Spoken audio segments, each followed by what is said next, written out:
அதுக்கு இந்த மாதுளம்பழமும் தக்காளி பழத்தினுடைய தொலியும் பயன்படும் நண்பர்களே. புளிக்கு இயல்பா மாற்றா தக்காளி பழத்தினுடைய புளிப்பு கொஞ்சம் எடுத்துக்கொள்ளலாம், நல்லதுதான்.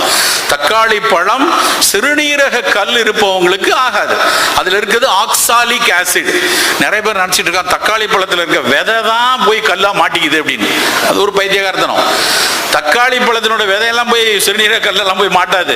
தக்காளி பழத்தில் இருக்கக்கூடிய ஆக்சாலிக் ஆசிட் கால்சியத்தோட சேர்ந்து கால்சியம் ஆக்சலேட் அப்படின்னு ஒரு ஸ்டோன் ஆயிரும். அதுதான் சிறுநீரகத்தில் போய் மாட்டிடும். நிறைய பேர் நான் பெங்களூர் தக்காளி தான் வாங்குறேன், விதையெல்லாம் எடுத்துட்டு தான் சாப்பிட்றாங்க. அதெல்லாம் தப்பு. அந்த பல்ப், அதில் இருக்கக்கூடிய ஆக்சாலிக் ஆசிட் உடலுக்கு கெடுதி.